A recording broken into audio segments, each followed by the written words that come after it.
नमस्कार, मैं हूं कुमार गजेंद्र। जनपद ऑन द स्पॉट में आपका स्वागत है। हमारे एक दूसरे social media platform podcast with Kumar Gajendra में भी आपका स्वागत है, जहां आप हमें सुन सकते हैं। हवाला घोटाले में फंसे अरविंद केजरीवाल के भारत रत्न सत्येंद्र जैन एक बार फिर से मुश्किलों में हैं। और ये मुश्किलें इस बार वो अकेले नहीं झेल रहे हैं।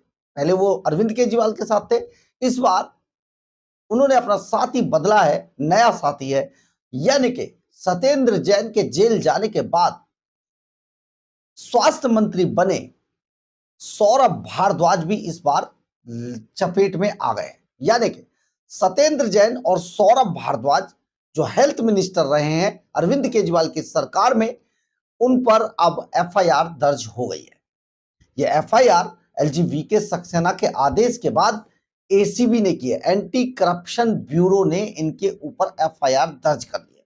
और जानते हैं, यह हजारों करोड़ रुपए का ऐसा स्कैम है जो दिल्ली के लोगों के स्वास्थ्य के लिए बनाया गया था। आपको हम यहां पर यह जरूर बता देते हैं कि अरविंद केजरीवाल एंड कंपनी जब भी कभी बीमार पड़ी तो उन्होंने अपना और अपने लोगों का, अपने रिश्तेदारों का इलाज मैक्स और फोर्टिस जैसे अस्पतालों में कराया।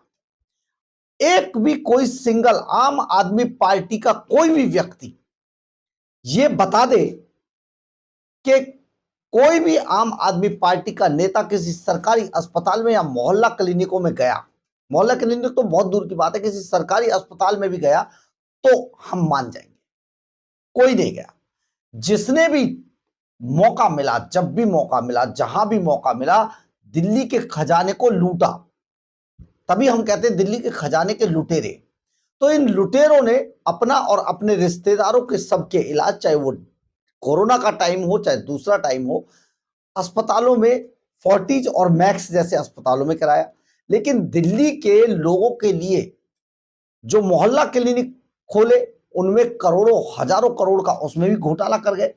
इसके अलावा जो दिल्ली के सरकारी अस्पताल थे, यानी कि जो दिल्ली का हेल्थ सिस्टम था, उसको भी तहस नहस कर दिया और हजारों करोड़ रुपए का घोटाला उसमें भी किया। 5,590 करोड़ रुपए का इधर उधर कर दिया। और इस मामले में एसीबी जांच कर रही थी। एलजी सक्सेना ने इसके आदेश दिए थे। और जो एसीबी के एंटी करप्शन ब्यूरो के जॉइंट सीपी मधुर वर्मा है, उन्होंने जिस तरीके से बताया है, उन्होंने इस मामले में अब सत्येंद्र जैन, पूर्व स्वास्थ्य मंत्री आम आदमी पार्टी यानी अरविंद केजरीवाल के खासम खास, और सौरभ भारद्वाज, पूर्व मंत्री स्वास्थ्य मंत्री अरविंद केजरीवाल के खासम खास और आजकल आम आदमी पार्टी के दिल्ली में प्रदेश अध्यक्ष सौरभ भारद्वाज, इनके खिलाफ भी एफआईआर दर्ज हो गई है। इन दोनों के खिलाफ भ्रष्टाचार की चपेट में अब सौरभ भारद्वाज और सत्येंद्र जैन एक बार फिर से आ गए हैं। एफआईआर इनके खिलाफ दर्ज हो चुकी है। अस्पतालों में हजारों करोड़ रुपए की इन्होंने घपलेबाजी की थी और इसमें अब ये फंस गए एलजी सक्सेना की मंजूरी के बाद। एलजी ने 6 मई 2025 को इसकी सिफारिश की थी, जांच की। और ये जांच, इस पर जब जांच चल रही थी तो उसमें सारी चीजें आने के बाद, यानी कि वो सारे जांच के अंदर वो सारे डॉक्यूमेंट्स जुटाने के बाद एसीबी ने अब एफआईआर दर्ज कर लिया। और ये जो भ्रष्टाचार निवारण अधिनियम 1998 की धारा 17A के तहत एलजी ने 6 मई 2025 को इसकी सिफारिश की थी, जिसमें यह एफआईआर दर्ज की गई है। इसकी सिफारिश जो अब तत्कालीन विधानसभा अध्यक्ष और पूर्व में भारतीय जनता पार्टी के बड़े नेता, कद्दावर नेता, पूर्व प्रदेश अध्यक्ष और कई बार, यानी कि जो अरविंद केजरीवाल की हवा में भी अपने रोहिणी इलाके से चुनाव जीते, विजेंद्र गुप्ता ने 22 अगस्त 2024 को इसकी शिकायत दर्ज कराई थी। उसमें कहा था उन्होंने 2018-2019 में 24 अस्पतालों की जो परियोजनाएं शुरू की गई थी, उन अस्पतालों को डेवलपमेंट करने के लिए, जिनमें 11 ग्रीनफील्ड और 13 ब्राउनफील्ड परियोजनाएं थी, इसमें 5,590 करोड़ रुपए की मंजूरी दी गई थी। लेकिन ये परियोजनाएं ठप हो जाने के कारण इसकी लागत कई गुना बढ़ गई। केजरीवाल एंड कंपनी ने अपने ठेकेदारों को फायदा पहुंचाने के लिए सौरभ भारद्वाज और सत्येंद्र जैन के थ्रू इन परियोजनाओं को पूरी तरीके से पूरा होने ही नहीं दिया।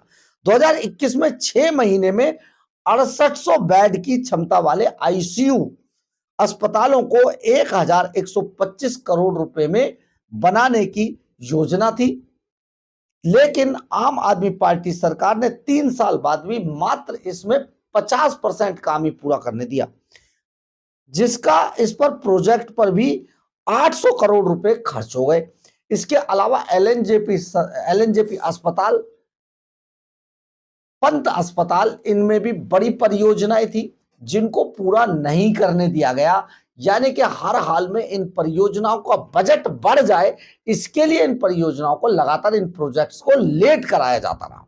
तो ये पूरा मामला एसीबी, एलजी की सिफारिश पर एसीबी एंटी करप्शन ब्यूरो जांच कर रहा था। अब इसमें एफआईआर दर्ज कर लिया है, यानी कि बहुत जल्दी आपको सत्येंद्र जैन और सौरभ भारद्वाज एक बार फिर से तिहाड़ जेल जाते हुए दिखाई देंगे। इसका जो बार बार आपको हम यहां पर यह भी बता देते हैं, अरविंद केजरीवाल एंड कंपनी इसकी तरफ पहले से ही इशारा कर रही थी।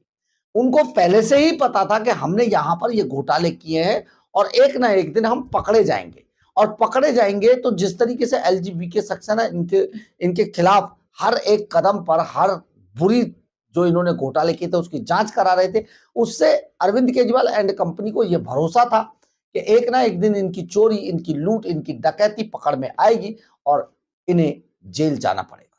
बहुत बड़ी बात है, एंटी करप्शन ने अब एफआईआर दर्ज किया तो इसमें गिरफ्तारी भी संभव है। तो किसी भी वक्त अरविंद केजरीवाल के सबसे बड़े दोस्त सिपाही सालार जो जेल में मसाज करते हुए भी पकड़े गए थे, इसके अलावा हर बार जो जेल में वसूली करते हुए भी ये पकड़े गए थे, सुकेश चंद्रशेखर जो ठग है, उन्होंने इनका नाम लिया है बाकायदा।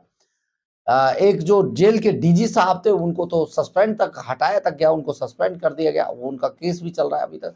तो ये सारी चीजें निकलकर सामने आई हैं और अब अरविंद केजरीवाल के दोनों नेता दिल्ली के अंदर एक बार फिर से मुश्किलों में घिरते हुए दिखाई दे रहे हैं। देखते हैं आगे क्या होता है। बहुत जल्दी बड़ा एक्शन इंतजार है एसीबी के एक्शन का। बहरहाल, अगर आपको हमारी ये खबर अच्छी लगे तो आप इसे लाइक, सब्सक्राइब और शेयर जरूर करें। कमेंट्स बॉक्स में अपनी राय जरूर लिखें, इससे हमें बहुत बहुत बहुत ऊर्जा मिलती है। जय हिंद, जय भारत।